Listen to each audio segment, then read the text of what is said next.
Aha. Bugünkü mövzumuz da uşaqlarda və yeniyetmələrdə özgüvən yaratmaq mövzusundadır. Video rekord olunub, kim ki izləyə bilmir, sonradan təkrar baxmaq üçün YouTube kanalına yüklənəcək. Ona görə də sizdən xahişim budur ki, səsləri bağlayaq. Sualınız yarandığı təqdirdə chat hissəsinə yazın. Təlimdə iştirak edən valideynlər də varsa, əgər hansısa valideynin sualı varsa, çox xahiş edirəm ki, chat hissəsinə yazsın. Ümumiyyətlə, mən özgüvən mövzusuna toxunmaq istəyirəm. Özgüvən ümumiyyətlə çox ağır bir mövzudur. İstəyirsən uşaq ol, istəyirsən yeniyetmə ol, bunun heç bir fərqi yoxdur. Əgər mən öz uşağımda və yeniyetməmdə, yəni uşaq dediyə də biz 12 yaşa qədər nəzərdə tuturuq. Yəni 10-11 yaşına qədər bu artıq uşaq sayılır. Amma 11 yaşdan 18 yaşına qədər biz bunu yeniyetmə şəxs sayırıq. Yeniyetmə şəxs deyəndə kim nəzərdə tuturuq? Artıq bu uşaq deyil, olgunlaşmaq yolunda öz belə deyək ki, zəhmət olmasa səsləri bağlayaq. Olgunlaşma yolunda yola çıxmış bir şəxs hesab olunur. Okey, ümumiyyətlə, mən sizə sual vermək istəyirəm və istəyirəm ki, fikirlərinizi chat hissəsində yazasınız və siz mənə suallar verəsiniz ki, mən təlim proqramını daha fərqli istiqamətdə apara bilim. Sizcə uşaqda ümumiyyətlə özgüvən neçə yaşında formalaşdırılmalıdır? Hansı hallarda biz uşaqda özgüvən düzgün şəkildə formalaşdıra bilmirik? Ümumiyyətlə, özgüvən deyənə nə başa düşürük? Mən sizə bir neçə şəkil göstərəcəm. Məsələn, belə bir şəkil göstərmək istəyirəm. Məsələn, güzgüyə baxırıq. Çox vaxt insan güzgüyə baxanda özünü bəyənmir. Yekə burnum var, saçlarım yaxşı deyil, paltarlarım çirklidir. Biz hələ böyük versiyamızdan özümüzün bir çox tərəfini bəyənmirik. Başqaları ilə özümüzü müqayisə edirik. Başqaları məndən daha yaxşı yaşayır və yaxud o daha savadlıdır. Hələ biz yetişkin versiyamızdan belə özümüzü bəyənmirik. Əslində, hər birimizin daxilində bir uşaq versiyası var. Əgər bizim uşaqlıqda özgüvən adlandırdığımız bir hissə, özümüzlə barışıq olan deyilən bir hissə tam şəkildə dolmayıbsa, bu hissədə biz natamamlıq yaşayırıq. Yəni, əslində bu şəkilə baxanda dərin bir məna var. Bu xanım, məsələn, deyək ki, 20 yaşında güzgüyə baxıb özünü bəyənmirsə, demək ki, onun daxilən hələ uşaqlıq versiyasında zədələnmiş özgüvən, özdəyər, yetərsizlik duyğusu var. Məsələn, bir var ki, uşaq güzgüyə baxır, bu cür geyinir, bəh-bəh-bəh, çıxır güzgünün qabağına, mama bax gör mən nə qəşəng geyinmişim. Bir var mama deyir, afərin qızma, nə qəşəng görünürsən, böyüdükcə daha da gözəlləşirsən, xoş sözlər deyir. Bir də mama var qışqırır, arvad olmusan, bu nə paltarda geyinmisən, davay get çıxar, qızını danlayır və ilk dəfə də orada egosunuz zədələnmiş olur. Yəni bu şəkillər biraz sizi düşündürmək üçündür. Yazdığınız suallarına baxın və girin. Okey, çox gözəl, görürəm ki, aktivdir. Çox xahiş edirəm, lövhəmi yazmayın, qırmızılamayın. Aha. Okey, əla. Ümumiyyətlə, bir uşaq özünü neçə yaşından etibarən tanımağa başlayır. Bir uşaq özünü 3 yaşından sonra tanımağa keçir. Yəni, 3 yaşında uşaq, ümumiyyətlə, 1 yaş 6 aylığında uşaq güzgüyə baxır. Güzgüyə baxırsa və artıq bu mənə özünə toxunursa, artıq uşaq, yəni belə deyək ki, yavaş-yavaş, daha doğrusu 3 yaşına doğru artıq uşaq yavaş-yavaş özünü tanıma etabı formalaşmış olur. Mən Əliyəm, mənim 3 yaşım var, artıq özünü müstəqil ifadə edir və əslində bizdə hər şey ana bətnindən başlayır. Yaşla deyil, düzdür, elmi ədəbiyyatda biz yaşla gedə bilərik. Şuuraltı olaraq danışsaq, hər şey anamızın bətnində proqramlaşdırılır. Mən əgər anamın bətnindəyimsə, anam məsələn atamdan sonrakı yolla məni hamilə qalıbsa və yaxud da anam istənməyən bir hamiləliyinin qurbanıyamsa və yaxud da anam hələ analığa hazır olmayan erkən bir nicahdan olan bir uşağamsa, istər-istəməz anam əgər, yəni mənə qarşı bir növ hələ sevgi yarada bilmirsə, mənə nifrət, qəzəb, aqressiya, yoldaşına qarşı nifrət, qəzəb, aqressiya və kin içərisindədirsəm, bu zaman nə baş verir? Bu zaman artıq mən şuuraltı versiyamdan anamın emosiyaları uşağın daxili aləminə demək ki, fokuslanmış olur. Okey, deməli, fokuslanmış olur. Aha. Belə olan halda uşaq bunu şuuraltı olaraq götürür və dünyaya gəlirəm. Anamın həyatımla olan davranışı, anamın həyatla olan davranışı, anamın necə deyim, öz yoldaşına olan münasibəti, atamın öz yoldaşı ilə münasibəti, atamın öz belə deyim, mənlə olan münasibəti mənim özgüvənimi zədələyə də bilir, inkişaf etdirə bilir. Ümumiyyətlə, bir insanı bədbəxt eləmək istəyirsənsə, ona pis sözlərdir. Amma bir insanı xoşbəxt eləmək istəyirsənsə, onu xoş sözlərdir. Gəlin etiraf edək ki, bir insanla ünsiyyət quranda, əgər onunla düzgün ünsiyyət üslubunda danışmırsansa, o insan istər-istəməz bir yerdə qırılır.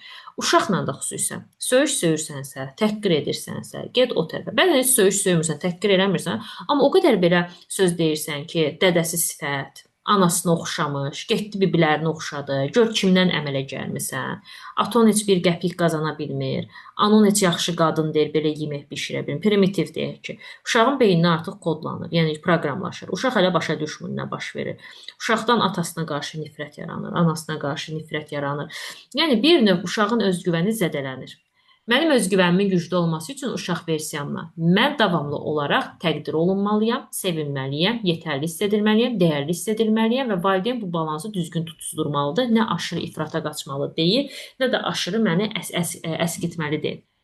Əgər valideyn davamlı olaraq məni aqressiv yanaşırsa, mənim duyğularımı heçə sayırsa, emosiyalarımı görməzdən gəlirsə, mənə el-aləm nə deyər fikri ilə idarə edirsə, kontrol edirsə, yəni məni bir uşaq olaraq var etmirsə, mənim özgüvənim istər-istəməz zəifləyir. Ümumiyyətlə, birinci növbədə görün nə yazmısınız, sonra ona uyğun davam edin.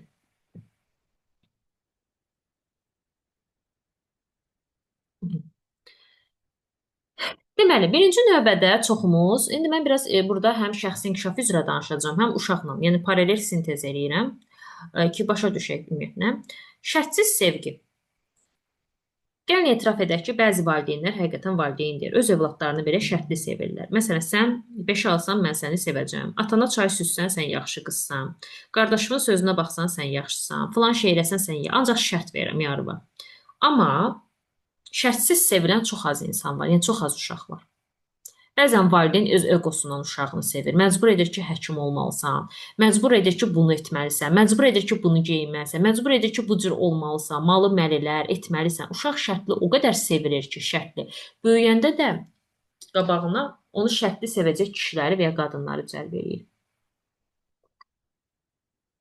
Bəziləriniz deyirsiniz, niyə görə mənim partnyorum məni şərtsiz sevmir? Bəlkə də sən uşaq vaxtı o qədər şərtli sevilmisən ki, özgüvənin daxildən o qədər zədələnib ki, sən şərtli sevgi öyrəşmisən.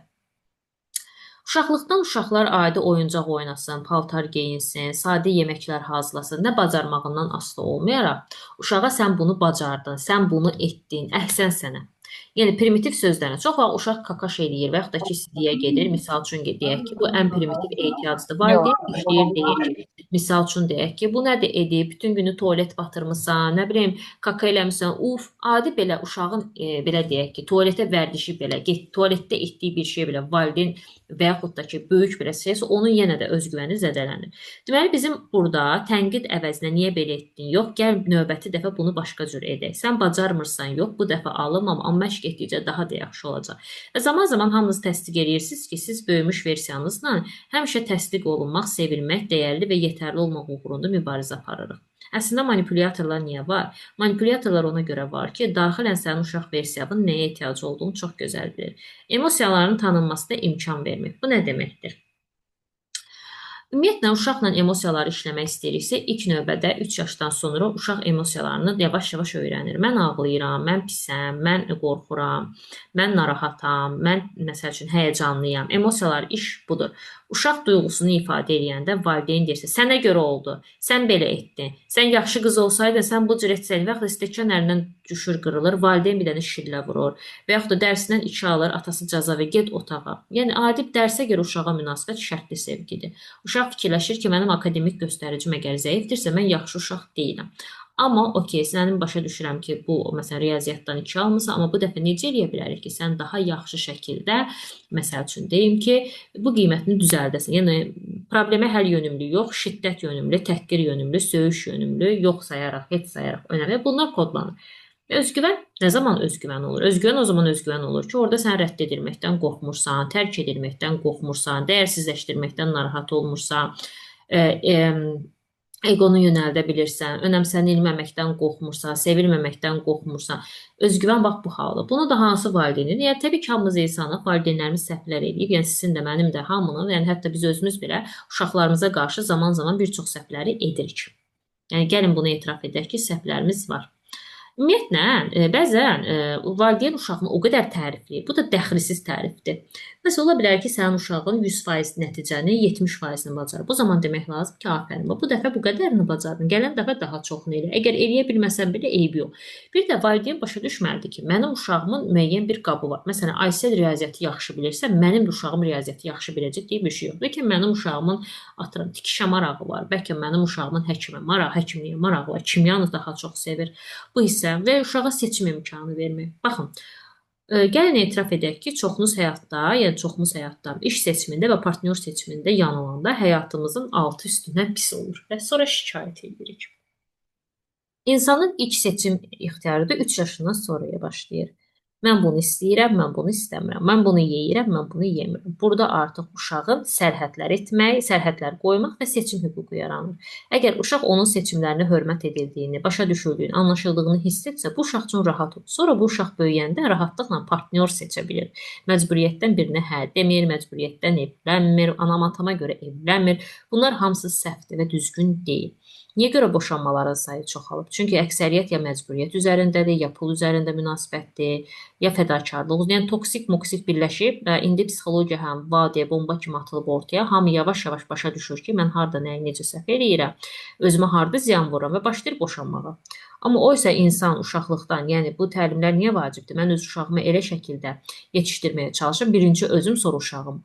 Ki, yəni artıq bu ailədən gələn köklərlə bu travma davam eləməsin.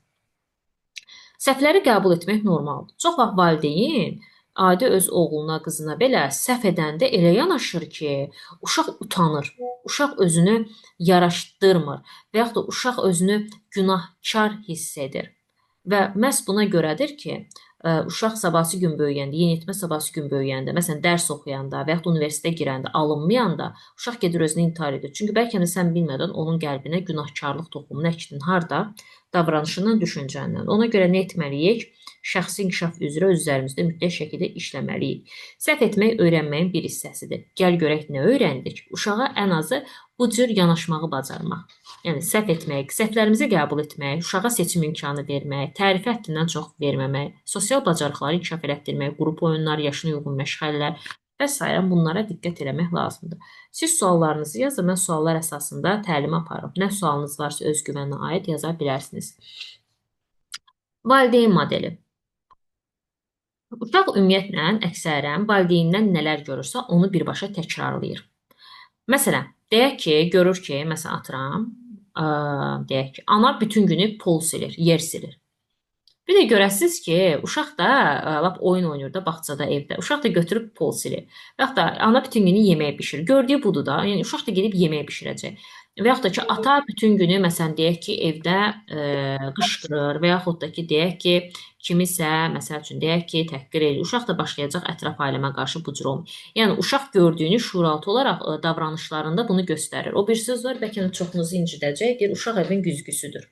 Bəzən valideyn deyir ki, axı mənim günahım yoxdur, mən bu uşağa qarşı düzdür. Təbii ki, burada tək valideyni günahlandırmaq üçün yox.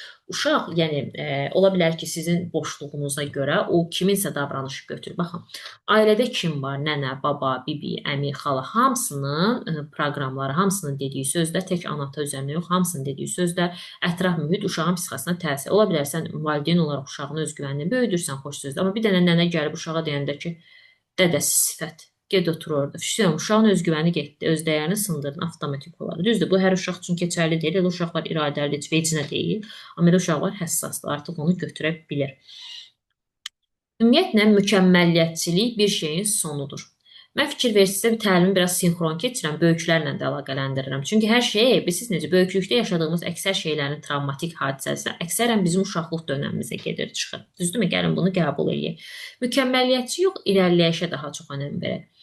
Ümumiyyətlə, əksəriyyətimiz səhv etməkdən qorxuruq, seçim şansımız sanki yoxdur, birdən bel olar, birdən el olar, kaş bunu etməsəydim, kaş onu edir. Bunların hamısı gedir uşaq versiyamızın mükəmməliyyət. Mən mükəmməl olmalı deyiləm. Mənim bacardığım, bacara bilmədiyim şeylər var. Mənim yetərli olduğum, mənim yetərli olmadığım şeylər var. Düzdürmü? Və s.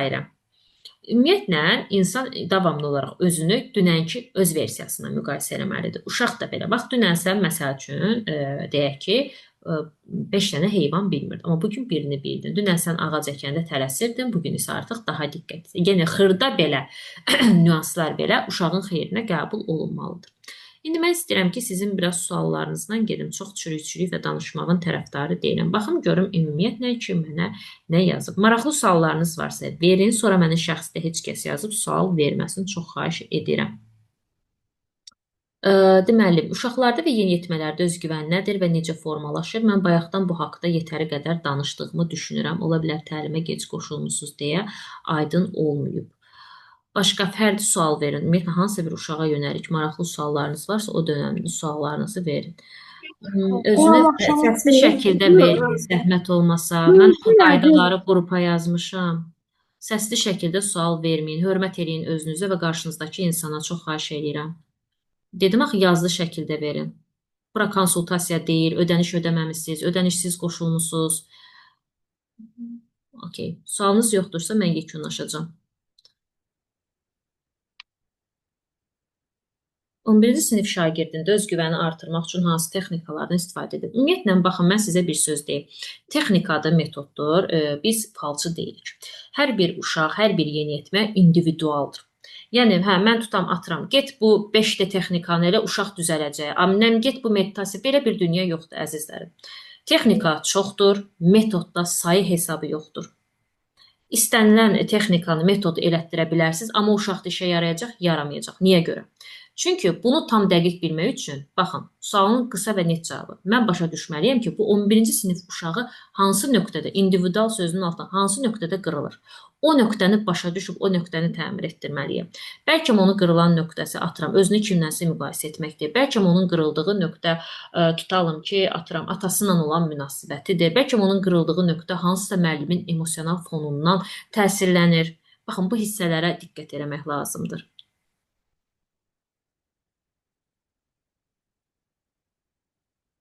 Bağçada özgüvən sualı verib ki, məsələn, bağçada uşaqların özgüvənini necə artıra bilərəm? Ümumiyyətlə, mənə ümumi sual verməyin. Yaşı yazın verin, yaşla sual verin. Bağçada uşağın özgüvənini artırmaq, siz ümumi verirsiniz, mən ümumi cavab verir. Bağçada uşağın özgüvənini artırmaq üçün birinci növbədə uşaqdan uşağa fərq var. Oyun terapiyaları edə bilərsiniz, qrup terapiyaları keçirə bilərsiniz, sosial oyunlar qura bilərsiniz. Uşağın marağına uyğun şeylər edə bilərsiniz.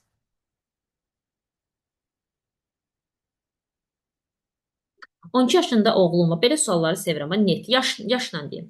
Deməli, 12 yaşında oğlum var, çox sakitdir, yeni fikirlərini tam bildirə bilmir. Amma mən onunla həmişə dost olmuşam, danışmışam, vaxt ayırmışam. Bəzən sözü 5 dəfə soruşum, cavab vermir, özgüvənə dayanırmı?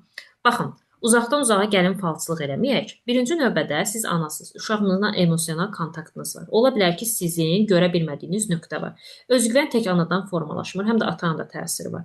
Mən burada şəxsiyyət çox girmək istəmirəm. Sizə sadəcə biraz refleksiya sual verim ki, özünüzə yönəlik düşünün. Bu uşağın atası ilə münasibəti necədir? Mənim indi yoldaşımla münasibətim necədir? Çünki uşaq, məsələn, ata ilə ana arasında münasibətdən, atanın uşağı olan münasibətindən, ananın uşağı olan münasibətindən təsirlənə bilər. Bir də fikri bildirməmək, belə bir insan var ki, introvertdir, danışmağı sevmir. Elə insan var, ekstravertdir. Bəlkə o uşaq həqiqətən introvertdir, daha az danışmağa üstünlük verir. Bəlkə daha çox necə deyim də, susmağa üstünlük verir. O uşaqdan uşağa artırır. Amma ümumi dəqiq nəticə üçün mütləq şəkildə heç olmasa uşağınız bir dəfə də olsa psixoloji konsultasiyada olsun. Yəni heç nə itirmirsiniz. Konsultasiya ödənişi də çox minimal bir məbləğdir. Yəni belə demək pis çıxmasın, bir dırnaq puluna da, yəni o uşağınıza dəyməzmi? Dəyər. Özgüvəni artıran ən effektiv oyunlar və tapşırıqlar hansılardır? Bu, uşaqdan uşağa dəyişir. Neçə yaş üçün istəyirsiniz? Məsələn, əgər siz 3-6 yaşlı uşaqlar üçün istəyirsinizsə, məsələn, didaktik oyunlar ola bilər, rol verə bilərsiniz. Məsələn, deyək ki, uşağın qorxuları var. Siz ona, məsəl üçün, deyək ki, cəsur qəhrəman obrazı verə bilərsiniz. Spider-Man, məsəl üçün, belə bir oyun qura bilərsiniz. Və yaxud da ki, siz, məsəl üçün, deyək ki, konkret olaraq uşağınıza öhdəlik verə bilərsiniz. Məsələn, bugün, tutam ki, bağçaya gəlir, uşağın 5 yaşı var, deyək ki, bugün sən, məsəl üçün də, digər uşaqlara baxacaqsan, görəcəksən ki, onlar nə edir, mənə gəlib deyəcəksən. Tapşırıq kimi verir. Sənə bugün vəzifə verirəm. Bu uşaqların üzərindəsən. Rol verərək, məsuliyyət verərək. Məsuliyyət varsa, özgüvən yavaş-yavaş formalaşır. Rol verərək, qəbul edərək, təsdiq. Bax, primitiv etap, təsdiq, qəbul, özgüvən, dəyərli və yetərli olmaq. Bunu verə bilirəmsə uşağa. emosional fon olaraq. Uşaqda artıq özgüvən yaranmağa başlayır. İstədiyiniz oyunu rahatlıqla qura bilərsiniz. Mənim qızımın 20 yaşı var. Məni düşməndən düşmən görür. Bir-birlərini ana kimi bu mənim özümü öldürmək dərəcəsində üzür. Əslində bu etap normal etapdır. Sizi qəbul etməkdə çətinlik yaşaya bilər. Bu normaldır. Narahat olmayın. Sadəcə belə ana kimi, düzdür, ana kimi emosional ola bilərsən, amma belə bir şey eləmək olar ki, məsələn qızım, mən başa düşürəm sənin 20 yaşın var. İstəyirəm sadəcə söhbət eləyək. Başa düşüm ki, sən niyə görə mənə qarşı bu cürsən? Səbəbi nədir? Mən bilmək istəyirəm. Nəyi bəyənmirsən? Nə xoşuna gəlmir? Sadəcə dinləyin, içini boşaltsın. Özünüzdə qeyd götürün və həmin an heç nə deməyin. Bir psixoloqla şəxsdə məsləhətləşin, deyərdim. Biraz dəstək lazım ola bilər. Eynən, mükəmməliyyətçi və səhv etməkdən qorxan biridirsə, bu boş-boşuna yaranmayıb. Burada da bilirsiniz nə olub? Ola bilər ki, daxili günahkarlıq duyğusu çoxdur. Sən etdin, sənə görə ot və yaxud da ki, uşağa çox öhdəlik qoyulur. Bunu etməsən, onu etməsən, bu cür olmasan, o cür olmasan, bu cür bilmədən yüklüyürük. Sonra uşaq mükəmməliyyətçiyə düşür, səhv etməkdən qorxur və hərəkət edə bilmir və məsuliyyət ala bilmir. Atasız böyütmüşəm 2 yaşından. Gördünüz indi ata rolu vacibdir. Əgər ailədə ata yoxdursa, ata rolunu əvəz edən ya dayı, ya baba, ya əmi kimsə olmalıdır. Amma bir də siz onu uşağı şuuraltısını doldurmayın. Məsələn ki, ata pisdir, ata belədir, ata elədir. Bu cür şəkildə doldurmayın. Deyin ki, məsələn, atanla mənim münasibətim bizim özümüzə aiddir. Sən bizim, məsəl üçün, ən sevimli övladımızsan. Mən əminəm ki, atan da səni mənim qədər sevir, çox istəyir. Nə olsun ki, mən səni tək böyütmüşəm. Amma yadında saxla ki, sənin həm atan, həm anan var. Pozitiv istiqamətdə yönləndirin. Təbii ki, 10-11 yaşlı uşağın məktəbdə sosiallaşıb özgüvənini artırmaq olar. Baxın, özgüvən birinci ailədən başlayır, sonra sosiallıqdan başlayır. Mənim əgər atam bütün günü içki içib evə gəlirsə, anam da yoxdursa evdə, mən gəlirəm evdə gördüyüm şeyi aparıram məktəbə, asosiallıq. Və yaxud da ki, uşağın özgüvəni yaxşıdır, gedir məktəbdə elə bir sosial mühitə düşür ki, məsəl üçün deyək ki, uşaqlar dərs oxumur, diqqətləri yayınır, ora qaçır, bura qaçır, uşaq özünü itirir. Elə olanda hə, uşaq gəlib hardasa evə deyə bilər, amma evdə olan vəziyyəti sosial məktəbə aparanda uşaq deyə bilmir. Orada artıq müəllim yönləndirə bilər. Məsələn, müəllim onunla ən azı məktəbdəki düzdür. İndi mən reallıqda bilirəm ki, məktəbdəki psixoloqların əksəriyyəti o qədər də aktiv deyil. Ən azı düzdür, orada psixoloq olsa onunla da danışa bilər, o effektiv ola bilər, o yön verməlidir əslində. Sinifini araşdırmalıdır, müəllimlərini araşdırmalıdır. Bunu bu etməlidir. İkinci növbədə 10-11 yaşlı bir uşaqla fərdi şəkildə söhbət aparın. Baxmaq lazımdır ki, onun özgüvənini dartan məsələ nədir? Ora baxmaq lazımdır.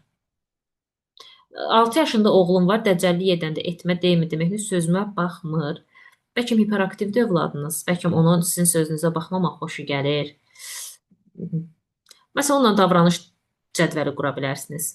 Gəl səndən razılaşaq. Məsələn, məsələn atıram 1 saat oxuyuruq, 1 saat əylənirik. 1 saat məsələn tutalım gəzirik, 1 saatı mən təqribi deyirəm. Məsələn, bunu yarım saat və 15 dəqiqə kimi dəyişə bilərsiniz. Planını qura bilərsiniz. Məsələn, tutam ki, o övladınıza deyə bilərsiniz ki, o dəcəllik edir sözünün altında nə yatırsa, onu deyə. Məsələn, deyək ki, tam atlanıb düşməyi dəcəllik deyirsiniz. Mən bilmirəm siz dəcəllik deyəndə nə nəzərdə tutursunuz. Məsələn, deyirsiniz ki, gündə 2 dəfə 15 dəqiqə eləyə bilərsən bu şeyi. Qadağa da qoymursunuz, amma vaxta salırsınız, nizama salırsınız.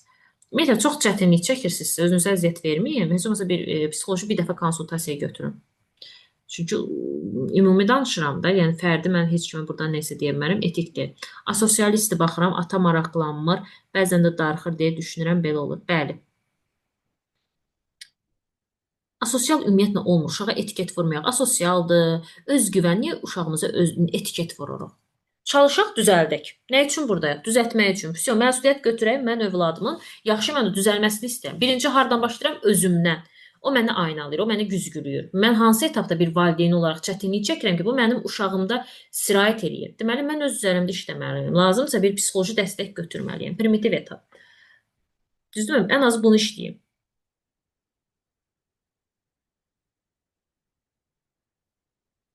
Ola bilər ki, siz əgər onunla görüşdürürsünüzsə, o gedir orada qalırsa, ola bilər ki, yan təsirlər onun oyadır, beynini qarışdırır və sizə qarşı da asosial davranışlar göstərir.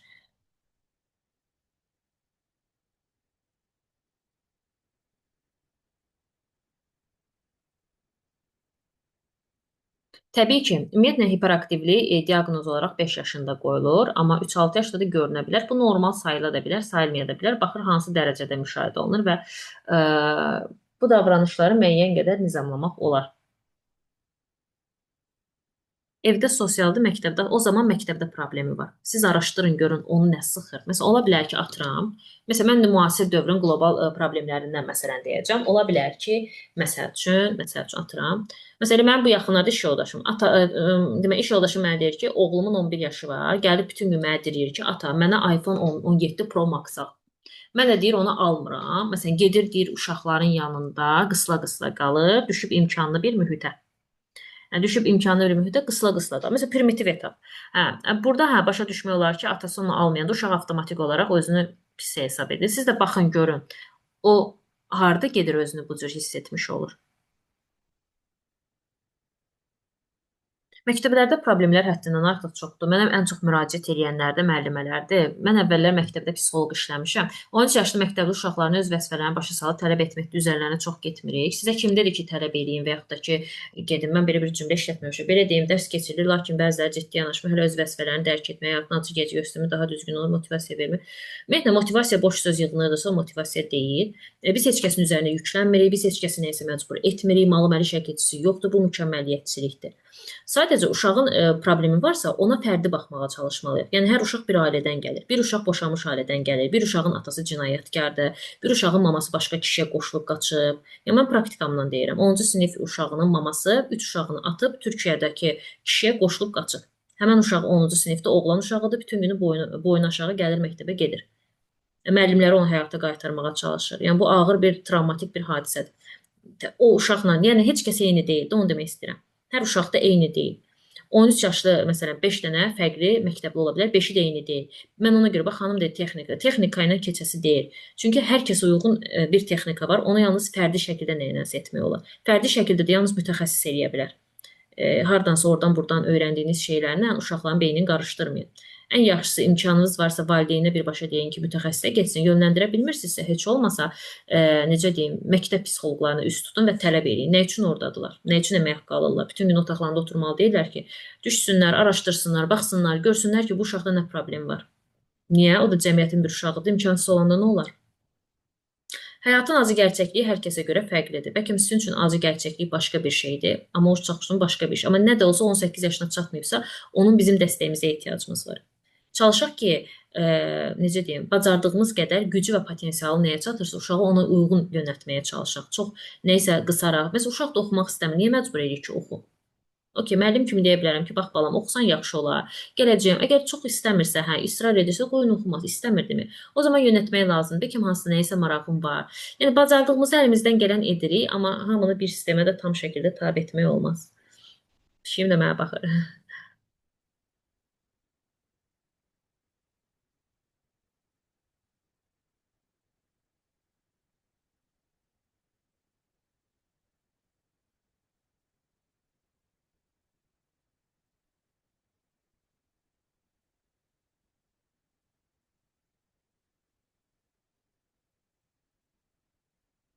Başqa suallarınız yoxdursa, mən yavaş-yavaş yekunlaşıram.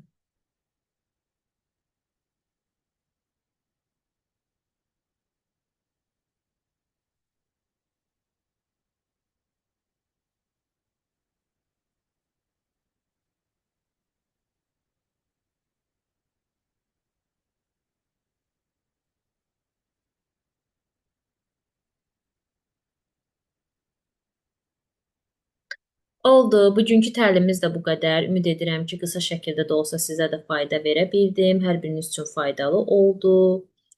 Ciddi problemlər yaşayırsınızsa mütləq şəkildə dəstək almağı, özlərinizdə işləməyi unutmayın. Çünki hər kəs fərdidir, hər kəsin problemi də özünə uyğundur, uşaqlar da fərdidir, individualdır. Valideynlər bunu nə qədər tez başa düşsə, o qədər yaxşıdır. Məktəbdə xüsusən də direktorla bölüşün, məktəb psixoloqlarına deyin, müəllimsizsə, məktəb psixoloqsa çətinlik çəkirsinizsə, superviziya dəstəyi götürün, başqa psixoloqla məsləhətləşin. Gücümüz yetə bildiyi qədər yetə bilərik. Çünki psixoloq elədir ki, hamının evinə, hamının ailəsinə gedib çata bilmir də. Bizim də özümüzün etik kodeksi var. Gedə bildiyimiz və gedə bilmədiyimiz yollar var. Məsuliyyət məsələsi var. Siz də sağ olun, gecəniz xeyrə qalsın. Növbəti təlimlərdə görüşənə qədər.